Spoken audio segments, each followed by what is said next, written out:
पानी का महत्व। नीरपुर गांव चारों तरफ पहाड़, हरियाली और खूबसूरती से घिरा हुआ था। वहाँ के लोग ज्यादातर खेती किया करते थे। गांव के लोगों को प्राकृतिक चीजों की कोई कमी नहीं थी। पेड़ पौधे, पानी, हरियाली। नीरपुर एक बहुत ही सुंदर और हरी भरी जगह थी। पानी पानी पानी, मुझे प्यास लगी है। नीरपुर में तो इतना पानी था, पर यहाँ दूर दूर तक कुछ दिखाई नहीं दे रहा है। हरी हरी हरी हरी, उठो उठो, क्या हुआ है? क्यों इतना चिल्ला रहे हो? तभी हरी नींद से हड़बड़ा कर उठता है। कुछ नहीं, आंख लग गई थी बस। बुरा सपना देख लिया था शायद।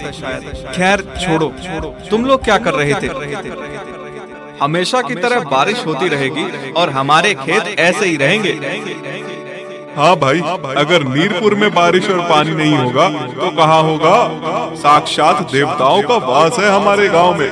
कभी किसी चीज की कमी नहीं होती। गांव के कुछ और लोग चौबारे के पास अपने खेतों और फसलों की बातें कर रहे थे। तभी वहाँ पर गांव के एक बड़े बुजुर्ग बाबा किरोड़ी मल आ जाते हैं। तुम्हें पता भी है, आने वाले समय में पानी सबसे बड़ा संकट बनेगा। हो सकता है कि तीसरा विश्व युद्ध भी पानी की वजह से ही होगा। अभी अभी देखे बुरे सपने की वजह से हरी का ध्यान किरोड़ी मल की बातों पर जाता है। बाबा, आप कैसी बातें कर रहे हो?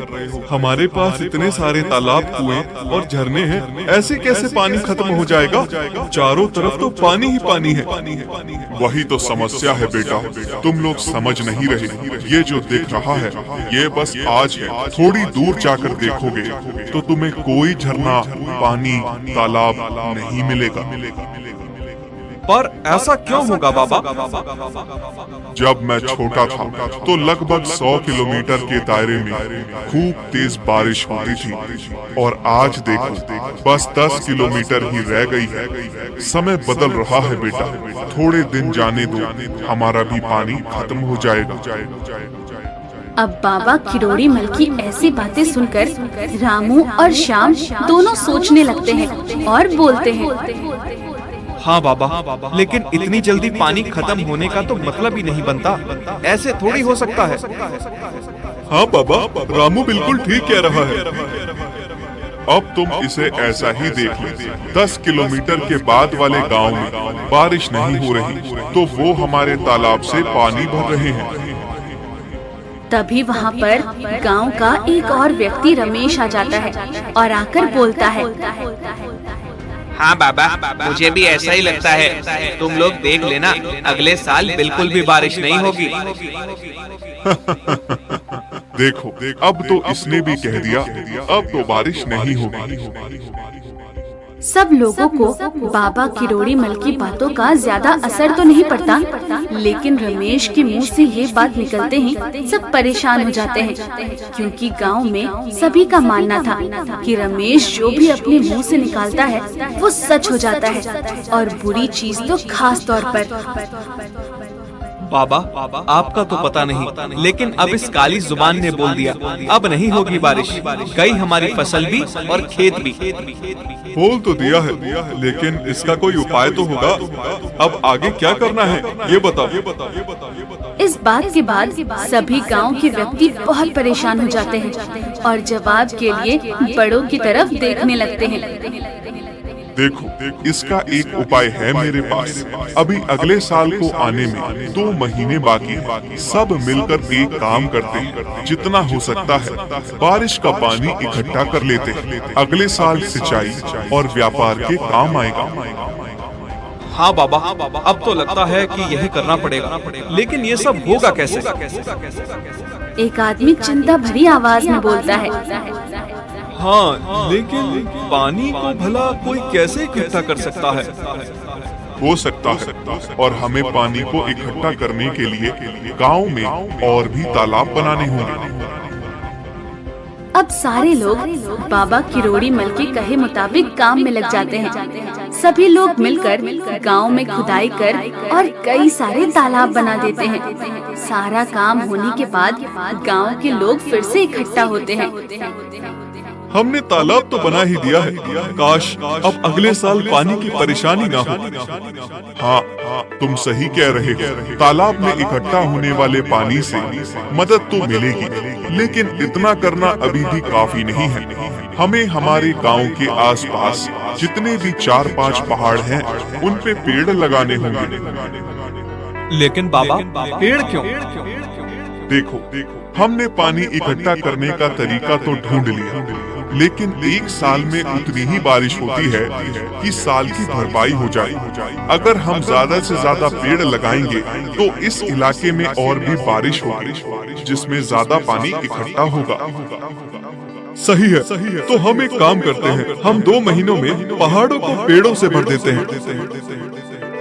अब बाबा के कहे अनुसार गांव के सभी लोग पेड़ लगाना शुरू कर देते हैं। देखते ही देखते चारों ओर पहाड़ियां पेड़ों से भर जाती हैं और हरी भरी हो जाती हैं। साथ ही साथ सभी लोग गड्ढे खोद देते हैं जिनमें पानी भर जाए और उनके साथ साथ रास्ता बना देते हैं ताकि बारिश का पानी इधर उधर जाने के बजाय गड्ढे के जरिए जमीन में वापस चला जाए।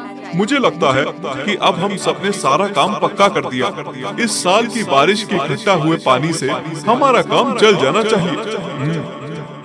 हाँ, बाबा के कहे अनुसार पेड़ों की वजह से बारिश अच्छी हुई है इस बार, और हमारी बनाई हुई सारी नहर और गड्ढे भी भर चुके हैं। अगले साल की सिंचाई में भी कोई परेशानी नहीं आएगी।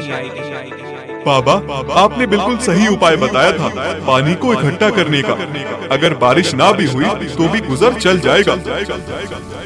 अब बारिश का मौसम आता है और खूब जोरदार बारिश होने लगती है। सब लोग तो कुछ और ही अंदाजा लगाकर बैठे थे। अब बारिश देखकर गांव के सभी लोग एक जगह इकट्ठा हो जाते हैं। पर रमेश ने तो बोला था कि इस बार बारिश नहीं होगी। ये तो पिछले बार से भी तेज बारिश है। इसका मतलब इन्होंने मिलकर हमसे झूठ बोला। हाँ, और हमने जो बेवजह इतनी सारी मेहनत की, उसका क्या? ये सभी लोग आपस में बातें कर ही रहे होते हैं कि तभी ये लोग देखते हैं कि बहुत सारे लोग भीड़ में इकट्ठा होकर उनकी तरफ चले आ रहे हैं। ये इतने सारे लोग एकदम से यहाँ क्यों आ रहे हैं?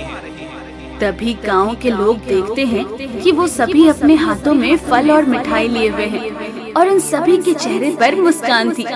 तभी उनमें से एक व्यक्ति आगे आकर बोलता है, हम लोग पास के गांव सीमापुर से आए हैं। मैं वहां का सरपंच हूं। हम लोग आपका बहुत धन्यवाद करना चाहते हैं, खास तौर पर सरपंच जी, बाबा किरोड़ी मल और रमेश का। आप लोगों की वजह से ही ये सब हो पाया है। ना जाने कितने सालों बाद हमने बारिश देखी है। इंद्रदेव तो मानो हमसे रूठ ही गए थे। फिर वो सभी लोग एक एक करके बड़े लोगों के पैर छूने लगते हैं और उनकी आंखों में आंसू थे। अरे आप लोग ये क्या कर रहे हैं? कम से कम पैर तो न छूइए। ये तो बहुत छोटी सी चीज है बाबा, जो आपने हमारे लिए किया है उसका एहसान तो हम कभी नहीं भूलेंगे।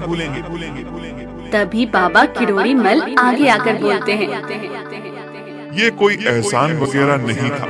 दरअसल हमें पता था हमारे यहाँ इस साल हर बार की तरह बारिश होगी, तो फिर आपने हमसे इतनी मेहनत क्यों करवाई?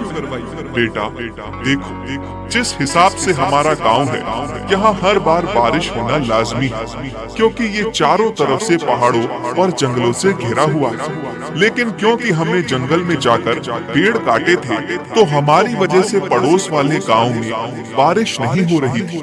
हाँ, अब जो पेड़ हमने लगाए हैं, उससे क्या होगा कि जो बादल हर साल बिना बारिश के यहाँ से चले जा रहे थे, पेड़ों की वजह से वो एक जगह इकट्ठा हो जाएंगे और हमारे यहाँ तो बारिश हुई है। पड़ोस के गांव में जो बारिश हमारे पेड़ काटने की वजह से नहीं हो रही थी, वो भी इस साल हो गई, और जो पानी इकट्ठा किया था वो लोगों के भी काम आएगा और हमारे भी। बाबा, हम अब सीमापुर के लोगों को देखकर समझ गए कि पानी का का क्या महत्व है और आपने हम सबसे मेहनत क्यों करवाई? हाँ, पानी की कमी होना वाकई में एक समस्या बन सकती है। हमें खुद ही पानी बचाना चाहिए, बल्कि प्रकृति की और चीजों को भी नुकसान नहीं पहुंचना चाहिए। चलो आखिरकार